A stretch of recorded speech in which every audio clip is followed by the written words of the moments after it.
Estoy harto, estoy cansado. La pregunta que les quiero hacer es, ¿ustedes creen que este tema de la ira de Dios es un mito, es una fábula, es una metáfora, es algo de lo cual se habla, pero que en el fondo no es realmente así? Dios no se enfada, Dios no se enoja. Hay momentos en los que es verdad, Dios bendice, hace milagros, saca a su pueblo de la esclavitud, les da el maná, los protege de los enemigos, pero también hay un montón de versículos, cientos, miles de textos, donde Dios dijo, cuando claméis no os voy a oír, porque cuando yo llamé no me respondisteis. Y estoy harto de vuestros holocaustos y de vuestras ofrendas y de vuestras fiestas solemnes. Y por cuanto llamé y no quisisteis, vuestra casa quedará desierta. Y si te parece poco, hay un libro que contiene unas palabras que son impresionantes, son tremendamente impactantes y durísimas. Permítame que se las lea. Ahora les digo dónde voy a estar leyendo. Acuérdate, oh Señor, de lo que nos ha sucedido. Mira y mira nuestro oprobio. Y mira nuestra herencia, cómo ha sido traspasada a extraños. Nuestra piel se ha ennegrecido como un horno a causa del hambre. Han violado a nuestras mujeres, a nuestras vírgenes las han violado y han colgado a nuestros príncipes y no respetaron a los ancianos. Se han llevado a los jóvenes y los muchachos han desfallecido. Los jóvenes dejaron de cantar. Cesó el gozo en nuestro corazón. Nuestra danza se ha convertido en luto. Cayó la corona de nuestras cabezas. Ay de nosotros, Señor, porque pecamos. Por esto se entenebrecieron nuestros ojos. Mas tú, Señor, permaneces para siempre y tu trono de generación en generación. No estoy leyendo un poema, estoy leyendo la Biblia en el capítulo 5 del libro de Lamentaciones. Es tremendo, ¿verdad? Es tremendo cuando Dios dice, basta, hasta aquí hemos llegado, se acabó. Es tremendo cuando Dios le dice a su pueblo, no voy a oír vuestras oraciones, no voy a estar presente en vuestras fiestas solemnes, no voy a oír. El cielo lo haré de bronce y vuestras oraciones no pasarán del techo. Es tremendo, ¿verdad? Cuando Dios ha permitido cosas tremendas en la historia que han afectado a millones de personas, como por ejemplo el diluvio. ¿Cuántas miles de personas habrán muerto en el diluvio, hermanos? Bueno, nadie lo puede saber con exactitud, pero yo creo que murieron miles de personas en el diluvio. Algunos dirán, bueno, millones. Bueno, está bien, millones. ¿Quién mandó el diluvio, hermanos? ¿Quién mandó el diluvio? ¿Quién le dijo a Noé, prepárate porque yo voy a mandar un diluvio a la tierra? ¿Quién fue el que destruyó las ciudades de Sodoma y de Gomorra? Si no fue tu Dios, ¿quién fue entonces? A mí me hace gracia cuando hay gente que dice, es que el Dios del Antiguo Testamento es completamente diferente al Dios del Nuevo Testamento. Y eso es muy peligroso hablar así. Porque estás hablando como que hay dos dioses, uno malo y uno bueno. Uno que está siempre enfadado y enojado y otro como que es benevolente, como Papá Noel o como San Nicolás, como lo llaman en otros países, ¿verdad? Que nos concede todo y no importa lo que hagamos. Pero esa no es la enseñanza bíblica. La enseñanza bíblica es que hay un solo Dios. Y el del antiguo es el del nuevo y el del nuevo es el del antiguo y no hay otro Dios. Lo que pasa es que hay momentos en los que Dios actúa con infinita misericordia y nos sorprende. Y a pesar de nuestras rebeliones y desobediencias nos cuida y nos bendice, pero dice, y lo he leído varias veces en esta semana, no lo hago por ustedes, que os quede claro, no lo hago por vosotros, sino para que mi nombre no siga siendo pisoteado y blasfemado entre vosotros. ¿Se da cuenta? ¿Y quién permitió la destrucción del primer templo de Jerusalén? ¿No fue Dios?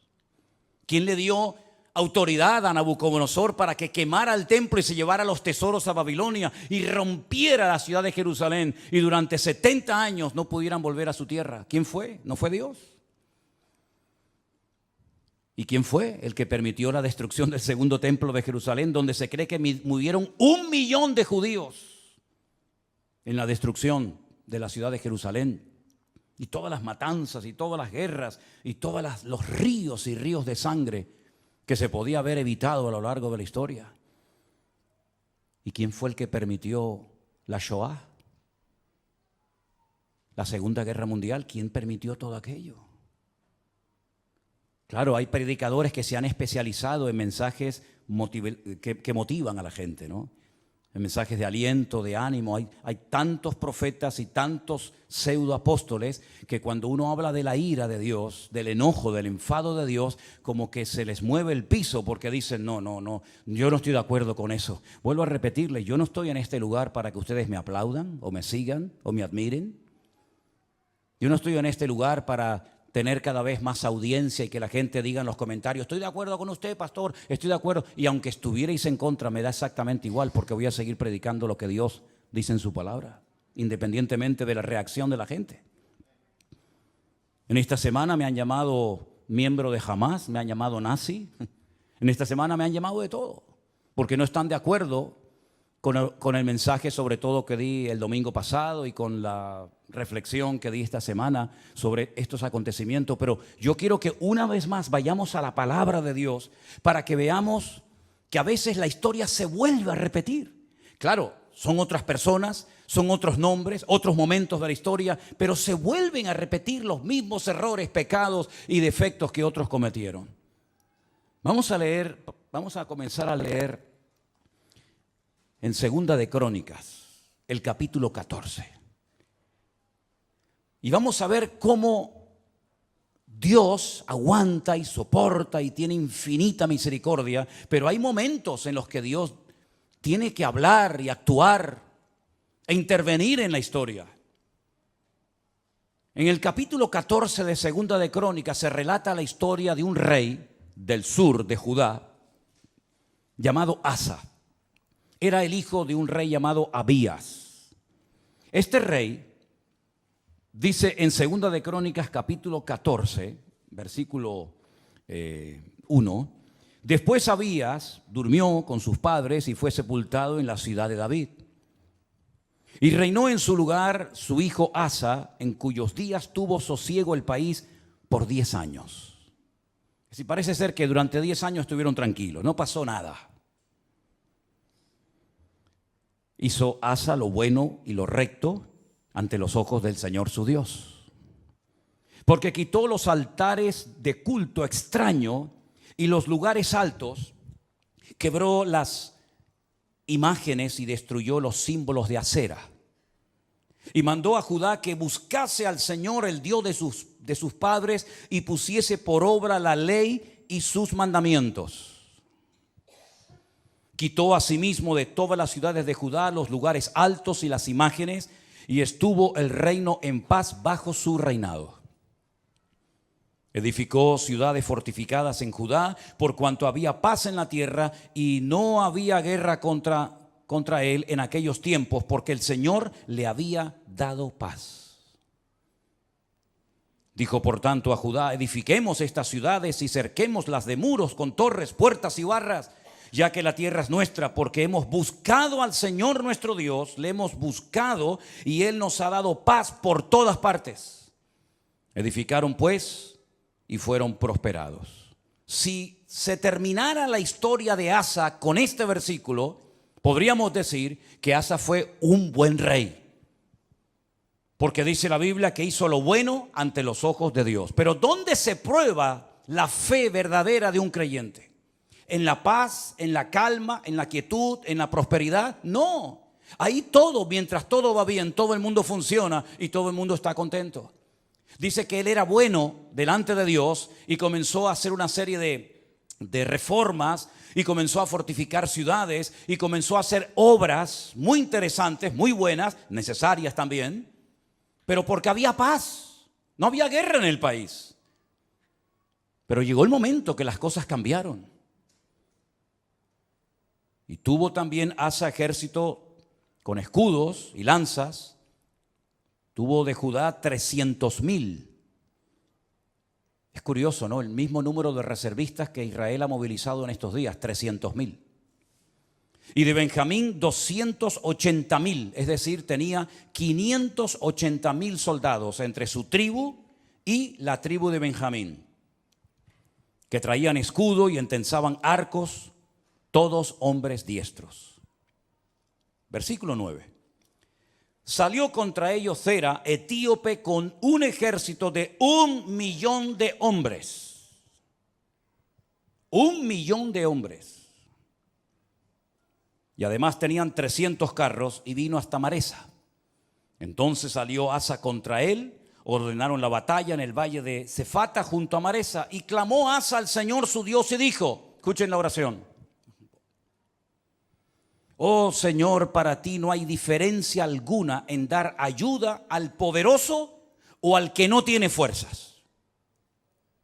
Ayúdanos, Señor Dios nuestro, porque en ti, ¿qué dice? Nos apoyamos. Y en tu nombre venimos contra este ejército. Casi igual que las palabras que David pronunció cuando fue a pelear contra el gigante Goliat. Tú vienes contra mí con espada y jabalina, mas yo voy contra ti en el nombre de mi Dios. Ahora Asa casi dice lo mismo. Ayúdanos, porque en tu nombre venimos contra este ejército. Oh Dios, tú eres nuestro Dios. Que no prevalezca el hombre contra nosotros. ¿Qué pasó? Que el Señor, Jehová, deshizo a los etíopes delante de Asa y delante de Judá, y huyeron los etíopes, que eran 1.000.000 de hombres armados hasta los dientes, y además 300 carros de combate. Era humanamente imposible hacer frente y vencer a este poderosísimo enemigo, porque la desproporción era enorme. Tenían 580.000 hombres, pero el enemigo viene contra ti con 1.000.000 de soldados y no vas a poder hacer frente a esta guerra. ¿Qué fue lo que hizo Asa? Orar. Señor, ayúdanos. Nos apoyamos solamente en ti. Dios le respondió sí o no. ¿Vio una contundente victoria? Sí o no. ¿Fue el enemigo derrotado? Sí o no. Bueno, con esta victoria ya Asa tenía que tener más que interiorizada y aprendida la lección de que si oramos y nos apoyamos solamente en Dios, Dios siempre nos va a ayudar. No importa el momento, no importa la dificultad, no importan nuestras limitaciones. Nosotros nos apoyamos en nuestro Dios, que no conoce ningún tipo de limitación, y siempre el Señor saldrá victorioso. ¿Cuántos dicen amén? Perfecto. Al poco tiempo, capítulo 15, vino un tal Azarías, hijo de Obed, un profeta digamos ambulante, no muy conocido, pero dijo cosas muy interesantes. Salió al encuentro de Asa y le dijo: oídme, Asa y todo Judá y Benjamín. El Señor estará con vosotros si vosotros estuviereis con él. Y si le buscareis, será hallado de vosotros, mas si le dejareis, él también os dejará. Esto funciona así. Muchos días ha estado Israel sin verdadero Dios, sin sacerdote que enseñara y sin ley. Pero cuando en su tribulación se convirtieron a Jehová, el Dios de Israel, y le buscaron, él fue hallado de ellos. ¿Cuántos dicen amén? Es decir, la palabra que el Señor le está dando a través de este profeta al rey Asa es tremenda. Si siguen en esta línea, si siguen apoyándose en el Señor, si siguen confiando en Él y en su palabra, si no se apartan de su ley, de sus mandamientos, el Señor estará con vosotros. Ya os lo ha demostrado clarísimamente. No importa si viene 1.000.000 o 5 o 20, da igual. Tú mismo, rey Asa, has dicho en tu oración que tú ayudas tanto al poderoso como al que no tiene ninguna fuerza. Porque el ejército o la victoria no depende de nosotros, sino depende del Señor. Porque no es con espada, no es con ejército, es con mi Santo Espíritu, dijo el Señor. Y él lo vio, el Señor se lo demostró. Este hombre se animó tanto con aquella palabra, con aquella contundente victoria, que siguió haciendo cambios y siguió haciendo reformas tremendas en todo el país. La Biblia dice que llevó al pueblo un momento, a una reunión muy solemne, versículo 11 o 10 si quieren.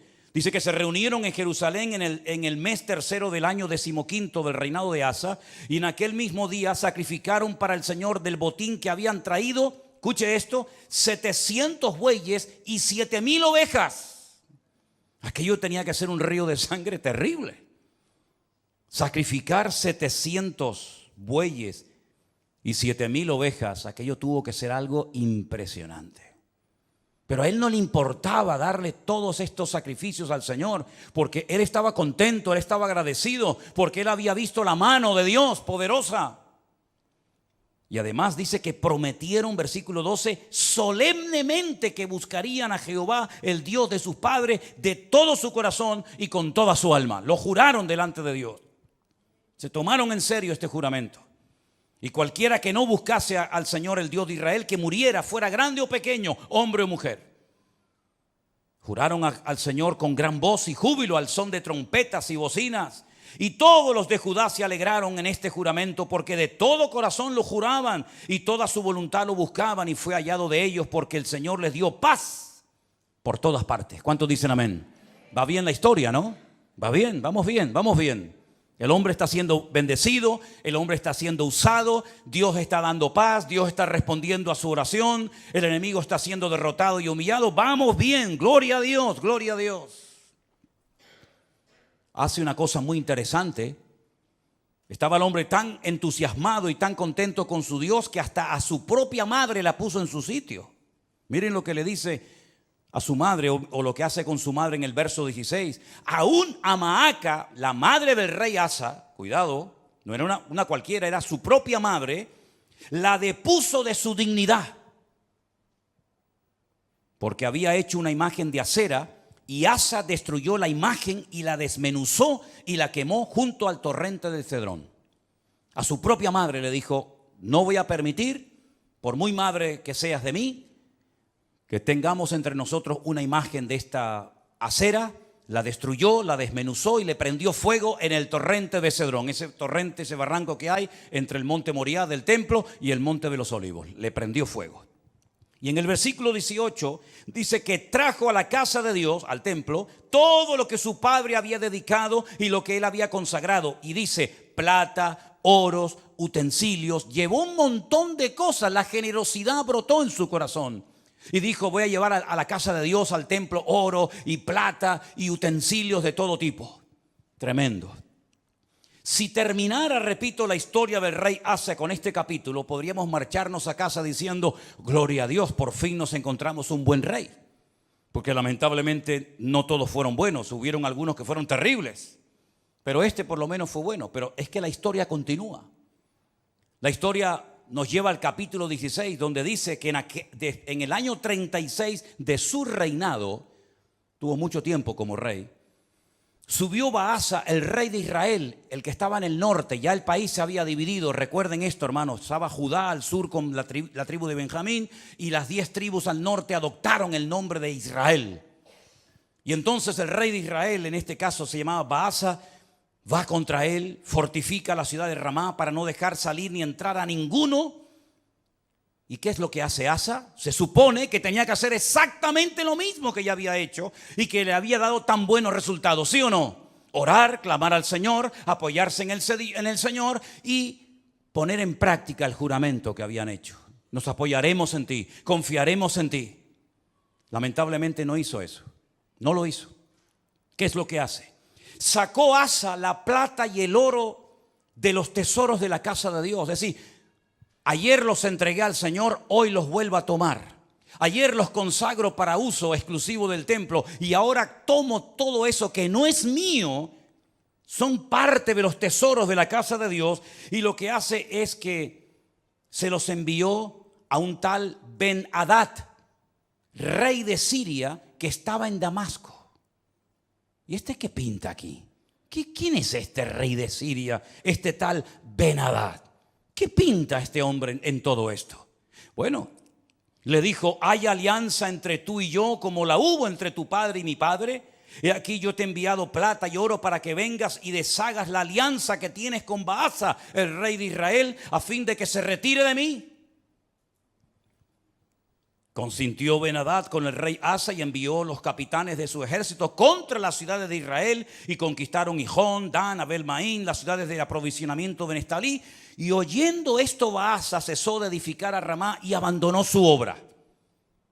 Entonces el rey Asa tomó a todo Judá y se llevaron de Ramá la piedra, la madera con la que Baasa edificaba, y con ella se edificó la ciudad de Jeba y a Mizpa. Problema solucionado. Ya está. Pero esto no fue agradable ante los ojos de Dios, porque aunque humanamente hablando se salió con la suya, le doy dinero a un rey de Siria, Ben-Hadad, para que me apoye en la guerra, para que se ponga en contra de mi enemigo. Yo le pago, yo le doy una cantidad enorme de dinero, aunque vacíe la casa de Dios, y así me quedo tranquilo.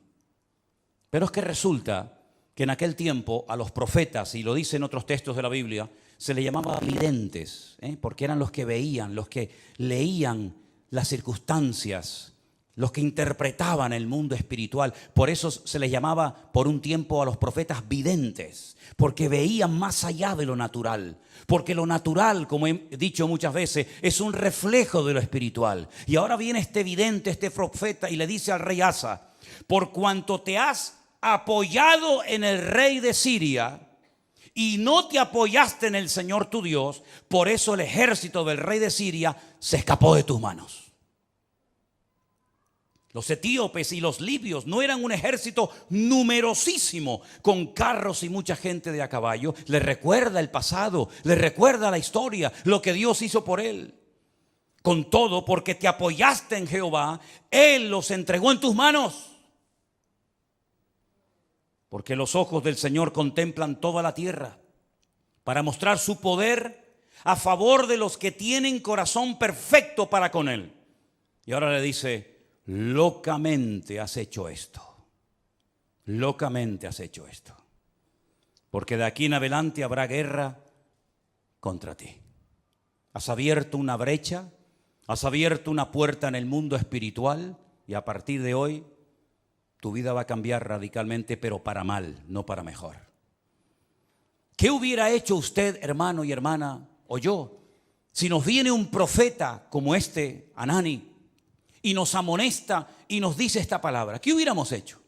Señor, perdóname, lo siento. Así como el profeta Natán, ¿se acuerdan cuando fue a la casa del rey David y le dijo: tú eres ese hombre, tú has pecado por culpa tuya? El nombre de Dios ha sido blasfemado y pisoteado en el mundo de los gentiles. Y David dijo: Señor, perdóname, no quites de mí tu Santo Espíritu, ¿verdad? Y ten piedad de mí, etcétera, etcétera. Lo mismo tendría que haber hecho Asa, ¿sí o no? Era un hombre de Dios, conocía la palabra, había visto el poder de Dios en su vida, en su reinado. Lo lógico hubiera sido decir: perdóname, Señor, lo siento mucho, he dado un mal ejemplo al país, sacando los tesoros de la casa de Dios y dándoselos a un pagano para que me ayude, como si no tuviéramos un Dios más poderoso que el rey de Siria, Ben-Hadad. ¿No te das cuenta, querido hermano, que cada vez que te apoyas en algo o en alguien que no es Dios, el que se lleva la gloria no es Dios, sino el que en la persona en la que te has apoyado? Locamente has actuado. Tú, un hombre de Dios, no tiene que actuar de esta manera. Un pueblo que conoce a su Dios no puede caer en estos errores. ¿Qué dije el domingo pasado? Hay cosas que se hacen en este país o en el tuyo o en muchas naciones de la tierra que no es que estén bien, pero bueno, digamos que no afectan tanto al mundo espiritual. Pero Israel no puede permitirse ser como los demás. Israel no puede imitar a los demás perdiendo su identidad, apoyándose en lo que nunca tenían que haberse apoyado y olvidándose de su Dios. Porque Israel no es un país cualquiera. Israel tiene que ser un punto de referencia para todo el mundo.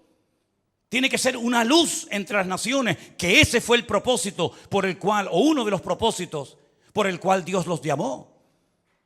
Así que has actuado locamente porque tú tenías que haberte apoyado en el Dios Todopoderoso, que te ha demostrado que es un Dios poderoso y que no importa si vienen 1,000,000 o 20 contra ti, el Señor te va a librar. Y como hemos cantado esta tarde, y espero que no solamente haya sido una canción, sino algo que tenemos claro en nuestra vida: por un camino vendrán y por 7 huirán. Y él sabía ese versículo que hemos cantado en esta tarde. Pero ¿qué pasó? Versículo 10. se enojó Asa contra el vidente. Se enfadó contra el profeta. Lo mete en la cárcel porque se encolerizó grandemente a causa de esto. No le hizo gracia la palabra del profeta Hanani. No le gustó. Oprimió Asa en aquel tiempo a algunos del pueblo. Mas he aquí los hechos de Asa, primeros y postreros, están escritos en el libro de los reyes de Judá y de Israel. Ahora escucha bien. En el año 39, pocos años después de su reinado, este rey enfermó gravemente de los pies. Y en su enfermedad, ¿a quién buscó? A los médicos.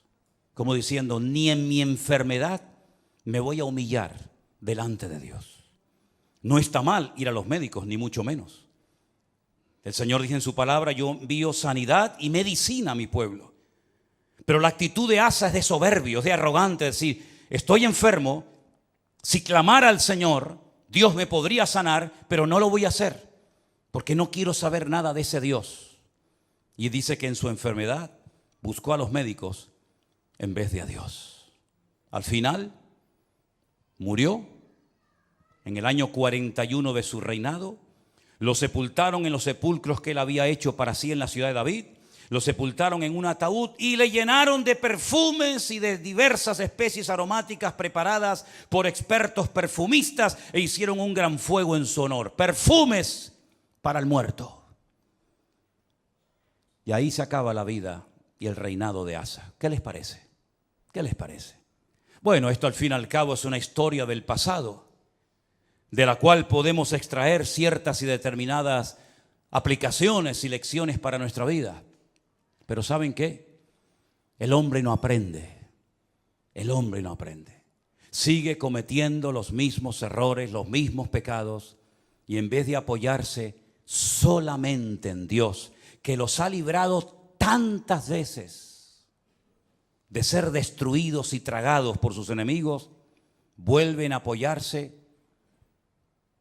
en ejércitos extranjeros, en la ayuda de hombres, en vez de apoyarse única y exclusivamente en su Dios. Hemos leído en esta tarde, espero que hayan prestado atención, el Señor es mi luz y mi salvación. No temeré lo que me pueda hacer el hombre. Ellos tienen una palabra que dice,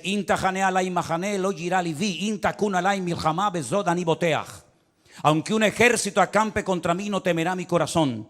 Aunque contra mí se levante en guerra, yo viviré confiado. Eso es lo que dice la palabra. Pero eso no puede ser solamente un texto bíblico. Eso tiene que ser una realidad cada día de nuestra vida. Dejemos por un momento a Israel a un lado. Tú cuando tienes problemas económicos y cuando tienes problemas matrimoniales o cuando tienes problemas de cualquier otra índole, ¿en quién te apoyas? ¿En quién pones tu confianza? A ver si nos va a pasar lo mismo que a Asa. El Señor libró a su pueblo de la esclavitud. Podían haber muerto todos en Egipto. De hecho, estaban lanzando a los niños al río Nilo para que murieran. Podían haber muerto en el cautiverio en Babilonia. De hecho, dice que algunos de ellos los lanzaban a hornos de fuego y a otros los lanzaban a fosos llenos de leones. Podían haber muerto en la Edad Media, cuando la corona española junto con la Inquisición comenzó a matar gente por todas partes de España, incluido también a ellos. Podían haber desaparecido en la Segunda Guerra Mundial. Podían haber perecido en cualquier otro momento de la historia, pero Dios siempre, siempre ha tenido misericordia de ese pueblo. Cuando estaban con la soga hasta el cuello, en su angustia invocaban a Dios y Dios les respondía. Y han demostrado a lo largo de la historia que no importa si son poquitos o muchos, la mano del Señor siempre ha estado con ellos. En 1967, 5 naciones tremendamente poderosas con un odio tremendo contra ellos. Porque no solamente sus enemigos se conforman con echarlos al mar, como decían los jordanos en su momento, con echarlos al agua, sino con arrasarlos, que no haya ni un solo judío en toda la faz de la tierra, nunca más. Ya lo intentaron los griegos, lo intentaron los romanos, ya lo intentó mucha gente. Y en aquellos días, una semana de guerra para vencer a 5 naciones, a 5 potencias militares en 7 días. Y al 7º reposaron. Fue más que suficiente para demostrar al mundo que el Dios de Israel es el Dios todopoderoso. ¿Por qué ahora no hacen lo mismo? ¿Por qué no claman a Dios? Uno tiene que tener una lectura diferente a lo que dicen los medios de comunicación, la prensa, la radio, la televisión, porque si no caemos en el mismo error de los demás. Hablamos como los demás, opinamos como los demás. ¿Qué es lo que está pasando allí ahora mismo? ¿Qué es lo que está sucediendo espiritualmente hablando? Que de eso no te va a hablar nadie. Te va a decir que se quedaron dormidos, te va a decir que se despistaron, te va a decir que estaban de relajo, de fiesta, te van a decir 20.000 cosas, que falló el Moshá, que falló el Chimbet, que falló todo. Pero ¿quién va a dar una lectura espiritual de toda esta cuestión? Nuestra fuente de información no es internet. Nuestra fuente de información no son los periodistas. Nuestra fuente de información es la Biblia, es la palabra de Dios. ¿Cuántos dicen amén? Vamos a ir a la Biblia a ver qué es lo que nos dice, porque hemos visto que cuando una persona se apoya en Dios, no importa si viene 1.000.000 de soldados contra ti, tú lo puedes vencer. No importa si es un gigante enorme, profesional de la guerra, se le puede vencer. No importa si la ciudad tiene doble muralla, se le puede derrotar. Pero también la palabra de Dios nos habla muy claramente que a veces hay ciertas y determinadas circunstancias que frenan la bendición de Dios. En Isaías, capítulo 24, miren qué texto tan impresionante. Isaías capítulo 24, verso del 1 en adelante. Si quieren, así lo leemos. He aquí que el Señor vacía la tierra y la desnuda, y trastorna su faz y hace esparcir a sus moradores. Sucederá así como al pueblo, también al sacerdote, como al siervo, así a su amo, como a la criada, su ama, como al que compra, al que vende. Se está acoplando el monitor, hermano. Tienes que bajar el monitor. Hace rato se está acoplando. Al que presta, al que toma prestado, como al que da logro, así al que lo recibe. La tierra será enteramente vaciada y completamente saqueada, porque el Señor ha pronunciado esta palabra. Se destruyó, cayó la tierra, enfermó, cayó el mundo, enfermaron los altos pueblos de la tierra. Escucha bien el versículo 5. Ahí está la respuesta. Sube. La tierra se contaminó bajo sus moradores. No estamos hablando de Japón, no estamos hablando de Latinoamérica. Es el profeta Isaías hablándole al pueblo de Dios. Hablando de su pueblo, de su tierra, y les dice, la tierra se ha contaminado debajo de vuestros pies. ¿En qué se basa el profeta para hacer semejante declaración? Ustedes han traspasado las leyes. Número 2, han falseado el derecho y han quebrantado el pacto sempiterno. Quédense con esas tres cosas. Falsearon el derecho, traspasaron las leyes y quebrantaron el pacto sempiterno. Aquí está la clave, mi hermano. Ahí está la respuesta que Dios da en su palabra. Por supuesto, estudié el texto en hebreo, y cuando dice leyes, dice Torot, porque está en plural. Si fuera la ley, diría Torah, pero como dice las leyes, dice Torot, las leyes de Dios.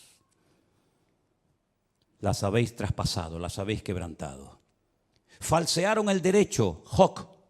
Hok es otra palabra que significa obligaciones morales, normas de convivencia. Las habéis quebrantado también. No solamente lo divino, lo religioso, la Torá, los Torot, los mandamientos inspirados por el Espíritu Santo, dados a través de Moisés en el monte Sinaí, los habéis quebrantado. No solamente eso, sino que también habéis modificado las normas, habéis manipulado vuestras obligaciones y habéis permitido ciertas y determinadas cosas que van en contra de la palabra que ustedes saben como pueblo de Dios que no se deben ni se pueden hacer. Y además de todo eso, lo que ha sucedido es que el pacto sempiterno, fíjate qué palabra tan interesante. Una cosa es eterno, otra cosa es sempiterno. Parece lo mismo, pero no es igual. Nuestro Dios no es sempiterno, nuestro Dios es eterno, porque no tiene principio ni tiene fin. Pero el pacto que Dios hizo con el pueblo de Israel tiene principio y no tiene fin. Por eso se llama un pacto sempieterno. No es un sinónimo, sino es una connotación diferente Dice el Brit Olam. El Brit Olam en hebreo se ha traducido muy bien en esta ocasión por un pacto que tuvo un principio. ¿Dónde tuvo el pacto ese principio? Vamos a verlo ahora. Para posicionarnos y ver a qué se refiere la palabra de Dios cuando dice que llegaría un momento en la historia en el que el pueblo de Israel quebrantaría los Torot, la ley de Dios, los Hok, las normas de convivencia, las obligaciones de un país y además el pacto sempiterno. Ese pacto del cual está haciendo referencia a Isaías se menciona en el primer libro de la Biblia, el libro del Génesis. Cuando el Señor le dice a Abraham, tenemos que remontarnos a los tiempos de Abraham, espero que no se estén perdiendo, porque para mí es tremendamente interesante que ustedes entiendan esta porción y este mensaje hoy. El Señor le dice a Abraham, yo estableceré mi pacto entre mí y ti y entre tu descendencia por tus generaciones. Es decir, el pacto no termina con tu muerte. El pacto no termina cuando tu hijo se muera, Isaac, o cuando tu nieto Jacob muera, sino que será un pacto con toda tu descendencia por todas las generaciones, y yo seré tu Dios y el de tu descendencia para siempre. Este es mi pacto. Este es mi pacto, versículo 10. Este no es el pacto que Jesús hizo en el huerto, en Jerusalén cuando dijo, tomad y comed, esto es mi cuerpo. No, ese no es. Este es otro pacto. Este es un pacto que está haciendo con Abraham, el padre de la nación hebrea. El pacto que Dios hizo con este varón le dice, guardaréis entre mí y vosotros y tu descendencia después de ti. Será circuncidado todo varón entre vosotros. Es decir, siempre hay una señal de un pacto. ¿Cómo puedo yo demostrar que Dios ha hecho un pacto conmigo? ¿Cómo lo puedo demostrar? Bueno, Dios me dijo ya, Dios te dijo, pero las palabras se las lleva el viento, como dice el refrán. ¿Cómo podía Noé demostrar que Dios había hecho un pacto con él? Cuando veáis el arco en las nubes, esa es la señal del pacto que yo he hecho con ti. Perfecto. ¿Y cómo podía Abraham demostrar, o la descendencia de Abraham, que Dios había hecho un pacto con ellos, que los había escogido de entre todas las naciones? Esta será la señal del pacto. Circuncidaréis la carne de vuestro prepucio y os será por señal entre mí y vosotros. A la edad de 8 días, luego no es un pacto con la nación islámica, con los árabes, porque los árabes se circuncidan a los 13 años. Y los judíos circuncidan a sus hijos a los 8 días. ¿Te das cuenta? El pacto va a ser una señal que vas a llevar toda tu vida en tu carne, en tu cuerpo. Y se la tienes que hacer al bebé a los 8 días. Por vuestras generaciones. El nacido en casa, el comprado por dinero, también los extranjeros que no fueren de tu linaje. Debe ser circuncidado el nacido en tu casa, el comprado por dinero. Estará mi pacto en vuestra carne por pacto perpetuo. El varón incircunciso, el que no hubiere circuncidado la carne de su prepucio, aquella persona será cortada de su pueblo, ha violado mi pacto. Da igual si son religiosos o no, si son creyentes o no, si son practicantes o no. No hay ni un solo varón de Israel que no sea circuncidado, ni uno.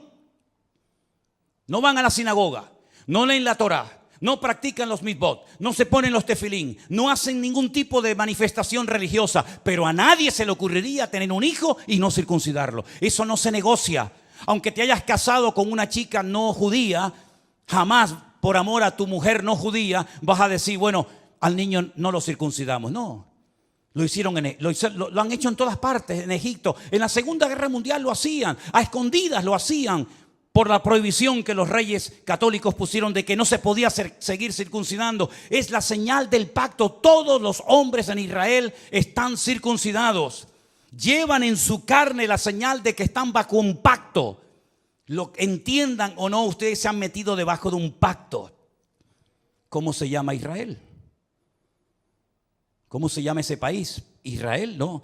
Estado judío de Israel. Es decir, estáis bajo un pacto que Dios ha hecho con vosotros. Y lo creáis o no, lo entendáis o no, ustedes llevan en su cuerpo una marca como señal de que estáis bajo ese pacto. Isaías dice en el capítulo 24 que hemos leído en esta tarde, vosotros habéis quebrantado el pacto. Vosotros habéis traspasado las leyes y habéis falseado el derecho. La ley de Dios no se modifica, no se le quita ni se le añade nada. Ya están los 613 mandamientos en lo que se conoce como la ley, la Torá, el Pentateuco, el Humash, ponle el nombre que usted quiera. 613 mandamientos, no se le quita ni se le pone nada. Si quieres saber cuáles son esos mandamientos, tienes ahí Génesis, Éxodo, Levítico, Número y Deuteronomio. Ahí están todos. Eso ya no se puede tocar, pero las normas, las reglas, tienen que ir en consonancia con la ley de Dios, ¿sí o no? ¿Quién se tiene que adaptar? ¿El hombre a Dios o Dios al hombre? El hombre a Dios, ¿no? Luego, cuando en la Knesset, ¿qué es la Knesset? La Knesset es el parlamento israelí, donde están todos los partidos políticos, los de derecha, los de izquierda, los árabes, todos están allí. En la Knesset se aprueban leyes y esas leyes tienen que ir en consonancia con la palabra de Dios, porque ustedes están bajo un pacto y lo saben porque llevan la señal de ese pacto en vuestra propia carne. ¿Me siguen o no? Ok. Vamos a conocer al presidente del parlamento israelí. Se los presento a todos ustedes. Ahí lo tienen. El presidente de la Knesset de Israel se llama Amir Ohana. Presidente de la Knesset. Presidente del parlamento israelí. Judío, circuncidado. Faltaría más. Veamos lo que nos dice la Wikipedia en su vida personal. El señor Amir Ohana y su pareja Alon Haddad formaron una familia homoparental con un hijo y una hija que concibieron a través de la subrogación gestacional de una mujer de Oregón, Estados Unidos.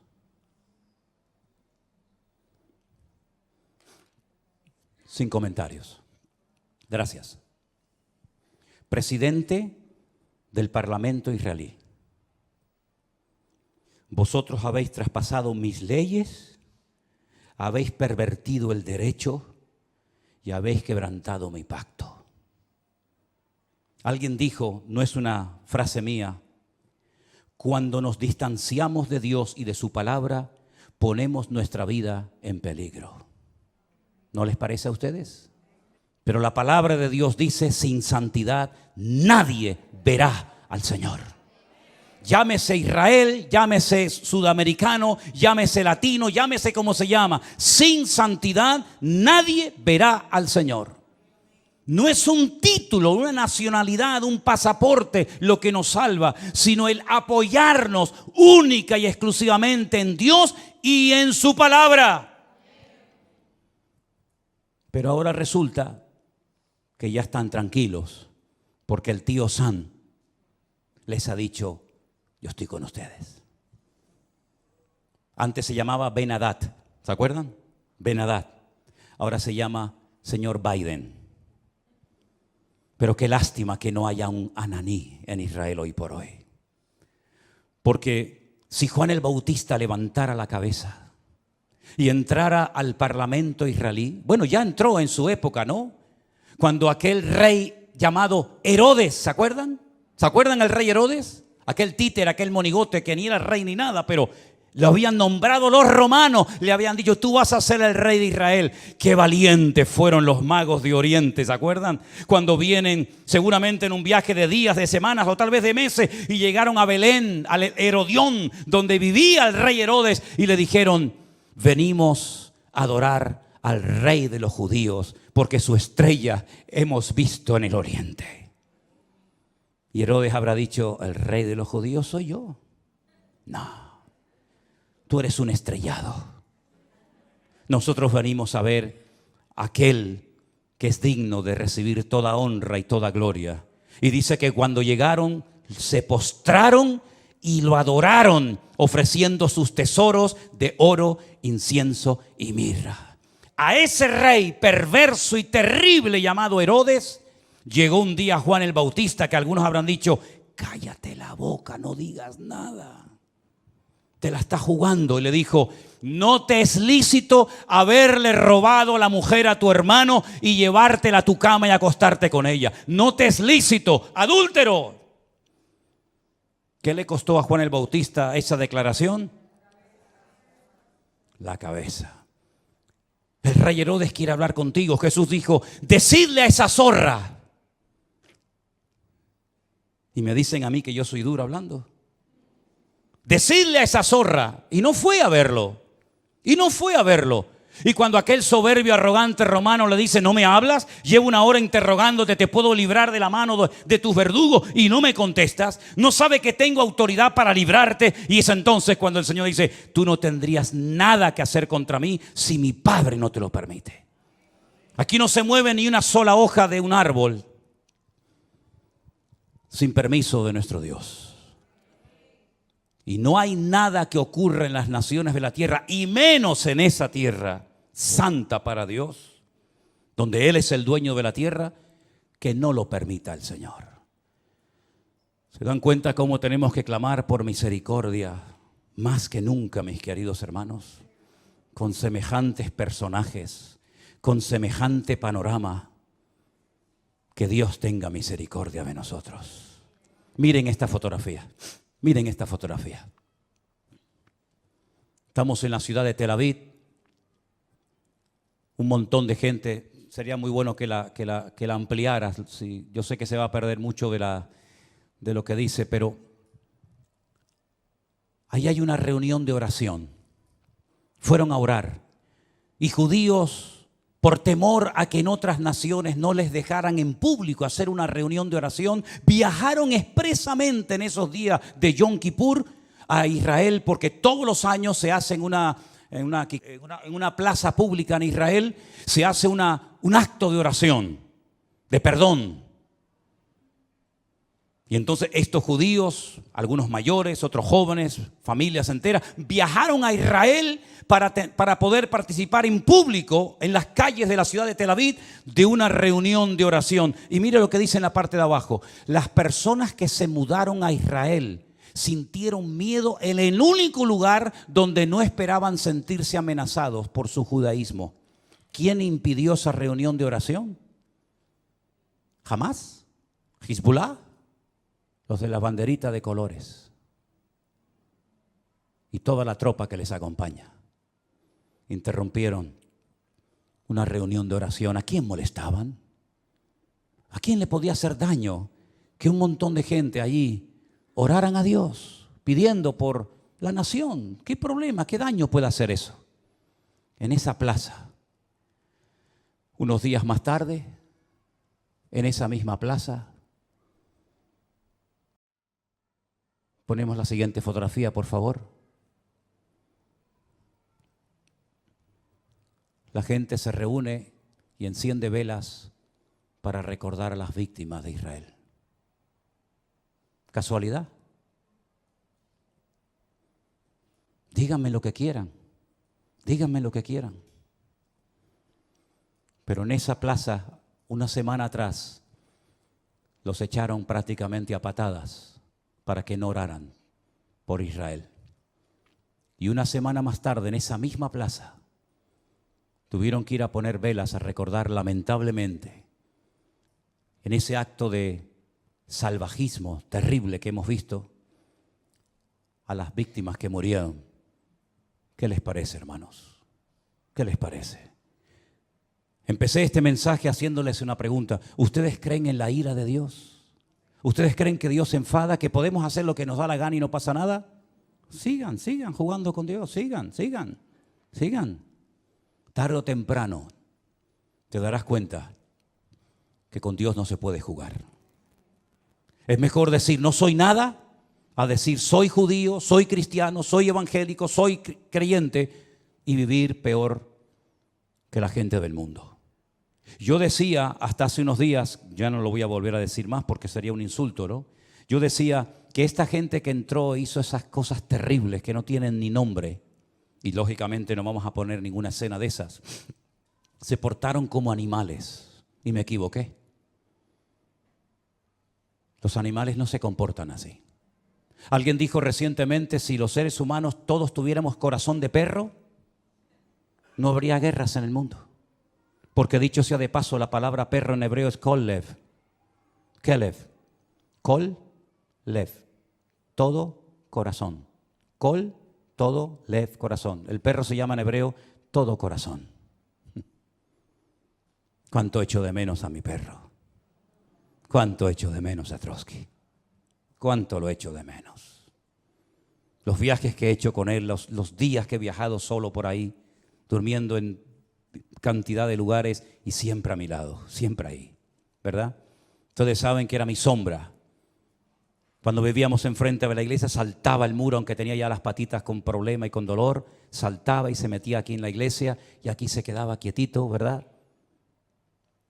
Si fuéramos todos los seres humanos con corazón de perro, no veríamos estas cosas terribles que hemos visto. 150 personas que no se sabe lo que va a ser de ellas, niños, en fin, no quiero ni mencionar la palabra. ¿Qué les parece, hermanos? El único que puede solucionar esto, ¿saben quién es? Dios. ¿Saben quién va a ganar la guerra esta? Dios es el que la va a ganar. Y si todo esto lleva al hombre a ponerse de rodillas y a pedir perdón, pues gloria a Dios. Porque lean ustedes esta semana Sofonías, lean ustedes Joel, lean ustedes Miqueas, lean ustedes el libro de Jeremías, lean ustedes, hermano, el libro de Lamentaciones y os vais a dar cuenta cuántas muertes, cuántas guerras se podían haber evitado si el pueblo hubiera puesto su apoyo y su confianza solamente en Dios. Y no he mencionado lo peor. Lo voy a mencionar así de pasadas, pero no nos olvidemos que un papa pidió perdón, ya tarde, pero bueno, por lo menos pidió perdón por la Inquisición. Un rey español pidió perdón por haber expulsado al pueblo de Israel de España, robándoles todas sus posesiones y mandándolos con lo puesto. Alemania pidió perdón hace años por lo que había hecho, y mira qué país tan bendecido y tan próspero es Alemania, ¿eh? Pero el pueblo de Israel, que yo sepa, pueblo que amo, y si pudiera ir allí ahora mismo iría, nunca pidió perdón por haber matado a mi amado Señor San Jesucristo. Nunca lo hizo. Es más, su nombre es blasfemado cada día. Entonces, queridos hermanos, ¿tiene o no tiene Dios misericordia de nosotros y de su pueblo Israel? Por lo tanto, mis queridos hermanos, o espabilamos y doblamos nuestras cabezas, o los próximos seremos nosotros. ¿Se acuerdan lo que me dijo aquel rabino en aquel muro aquel día? Ahora es Ucrania, pasado mañana será Israel, después seréis vosotros. ¿A dónde van a ir esos miles y miles de refugiados? Jordania no ha abierto sus fronteras diciéndole, vengan, vengan, tenemos un país enorme, grandísimo, de miles y miles de kilómetros. Vengan aquí. Al fin y al cabo, los palestinos, ¿de dónde eran? Eran jordanos. Los viejos que viven en Israel, ¿qué pañuelos se ponen en la cabeza? ¿Con qué se ponen en la cabeza? ¿De qué color es? ¿De qué color es? ¿Blanco y negro? No. Blanco y rojo. El pañuelo de Jordania. Miren la bandera de Jordania, miren la bandera palestina, son iguales, simplemente que han puesto ahí una estrella. Pero Jordania no ha dicho, vengan para acá, les recibimos. Arabia Saudita no los ha invitado a venir. Los iraníes, que tanto los aman y los apoyan. Qatar, país rico, no ha invitado a ninguno de ellos. Todos los quieren, pero lejos. ¿A dónde van a venir todas esas personas? ¿A dónde vinieron los sirios cuando fue la guerra en Siria? ¿A dónde fueron los libios? ¿A dónde van a ir? A Europa. Aquí tienen pagas, aquí tienen comida, aquí tienen todo lo que sus hermanos árabes jamás les van a dar. Así es que he dicho muchas veces, lo mejor está por venir. Pero bíblicamente, para ciertos sectores de la tierra, lo peor está por venir. Porque si les interesa el tema, lean esta semana detenidamente capítulo 38 y 39 de Ezequiel. ahí te dice quién va a atacar y cuándo lo va a hacer. Y no son estos, Hay un dato tremendamente significativo. Esta guerra va a terminar, por supuesto que sí. Y todo volverá supuestamente a la normalidad. Volverán a estar tranquilos porque ya se han quitado un enemigo de encima. Lean Ezequiel 38 y 39 y te dice cuándo va a atacar el de arriba. El de arriba. ¿Quién es el de arriba? El del norte. El oso. Te dice cuándo van a hacerlo y cómo va a morir y el tiempo que tardarán enterrando muertos. Es impresionante. Es que la Biblia es el periódico de mañana. Por eso hay que leerla y escudriñar las Escrituras. Así que Dios tenga misericordia de nuestras vidas. Amén, hermanos. La pregunta es, y termino, ¿cómo es posible que este pueblo tan inteligente, de tantos premios Nobel, no se dé cuenta de todo lo que está sucediendo? Bueno, la palabra de Dios nos enseña que están ciegos. Están ciegos. Lamentablemente la ceguera de Israel es tan tremenda, que por inspiración del Espíritu Santo, un profeta dijo de ellos lo siguiente, y con esto termino. Isaías capítulo 29. Deténganse y queden maravillados. Cegaos, embriagaos, pero no de vino, y tambalead, pero no de sidra, porque el Señor derramó sobre vosotros. ¿A quién le está hablando Isaías? A Israel, no a nosotros. En ese momento Isaías le estaba predicando al pueblo de Israel y le dice, el Señor derramó sobre vosotros espíritu de sueño. Cerró los ojos de vuestros profetas. No hay profetas en Israel. No hay profetas. Ellos dicen que los únicos que pueden tener Ruach HaKodesh, es decir, al Espíritu Santo, son los profetas. Y como no hay profetas, el Espíritu Santo no está en Israel. Lo dicen ellos.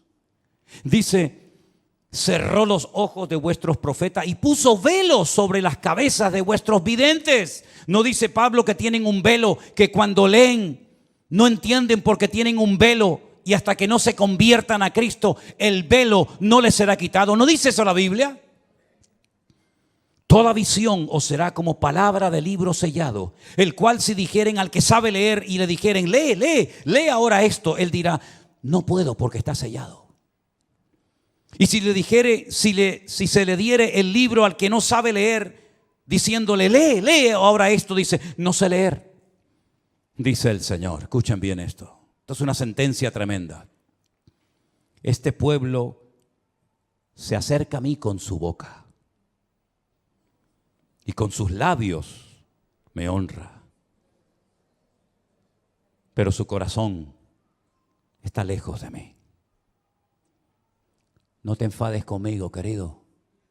Pelea con Isaías. Yo no escribí esto. Con su boca me honran, con sus labios, pero su corazón está lejos de mí. Porque su temor de mí no es más que un mandamiento de hombres que les ha sido enseñado. Por tanto, he aquí que nuevamente excitaré yo la admiración de este pueblo con un prodigio grande y espantoso. Perecerá la sabiduría de sus sabios, se desvanecerá la inteligencia de sus entendidos. Ay de los que se esconden de Dios, encubriendo el consejo, sus obras están en tinieblas y dicen, ¿quién nos ve? ¿Quién nos conoce? Vuestra perversidad ciertamente será reputada como el barro del alfarero. ¿Acaso la obra dirá de su hacedor, no me hizo? Dirá la vasija de aquel que le ha formado, no entendió. Hermanos queridos, necesitamos orar más que nunca para que Dios tenga misericordia de ese pueblo, de sus dirigentes, como de todos y cada uno de nosotros. Y Dios volverá, claro que sí, otra vez a tener misericordia de su pueblo. Y otra vez llenará su boca de risa. Y otra vez dirán entre las naciones, grandes cosas ha hecho el Señor con estos. Pero ya es tiempo de que despertemos. y nos demos cuenta de que hay cosas que se pueden evitar en la vida si obedecemos a Dios. ¿Por qué aprender a base de lágrimas? ¿Por qué aprender a base de humillaciones? ¿Por qué aprender a base de palos? Si el Señor nos ha dejado en su palabra las instrucciones concretas y específicas para no sufrir innecesariamente, para no morir antes de tiempo, para no tener que hacer el ridículo, porque el Señor creó a ese pueblo para que fueran siempre cabeza y nunca cola, para que estuvieran siempre arriba y nunca debajo. Eso fue lo primero una de las cosas que más me impactó cuando yo fui a Israel, sobre todo al Kotel HaMaraví, al Muro de los Lamentos. Yo llegué al Muro de los Lamentos, una plaza enorme, y hay una pared, como ustedes saben, grandísima. Y allí están los judíos orando 24 horas al día, siempre orando, con sus movimientos, con su Torah, con sus salmos y con sus historias. Y cuando levantas la cabeza dice, ¿y ahí arriba? ¿Quiénes están ahí arriba orando? Esas mezquitas que están ahí arriba, aquella de Al-Aqsa, el domo de la roca donde Abraham subió a sacrificar a Isaac. ¿Quiénes están ahí arriba? No, arriba están los árabes. ¿Arriba? Sí, están arriba. ¿Y abajo? ¿No os dais cuenta que hasta en lo natural el Señor nos habla y nos dice, es que yo no diseñé a mi pueblo para que estuvieran abajo. Yo diseñé a mi pueblo para que estuvieran arriba y fueran cabeza y no cola. Pero eso no sucede por tener un pasaporte azul con la menorá y decir soy del Estado de Israel. Eso sucede cuando circuncidas tu corazón y te conviertes de corazón al Señor que te amó eternamente y te lleva esculpida en las palmas de sus manos. Cerramos nuestros ojos en esta noche. Mediten en esto. Reflexionen en estas palabras. También a nosotros el Señor nos llama al arrepentimiento, a una conversión genuina. Claro que sí, no estamos exentos. Si esto se hace con las ramas naturales, ¿qué no se hará con las ramas que hemos sido injertados en el olivo verdadero? Por lo tanto, mis queridos hermanos, aprendamos la lección. Dios viene a buscar un pueblo sin mancha y sin arrugas. Que Dios se apiade de nuestras vidas. Repasemos todas estas lecturas, estos textos bíblicos. Y por encima de todo esto está nuestro amor al pueblo de Dios, el remanente verdadero que habita en Israel. Nuestros hermanos en Cristo que alaban y honran al Señor como nosotros.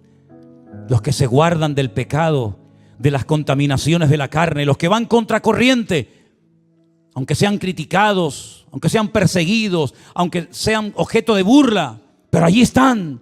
No han doblado sus rodillas, como le dice el Señor al profeta Elías.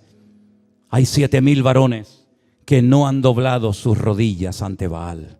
Y en Israel hay muchos hermanos, pastores, congregaciones, siervos de Dios, que no han doblado sus rodillas ante Baal, ni ante nadie, sino que se apoyan única y exclusivamente en el Señor Dios Todopoderoso. Aleluya. Recibe nuestras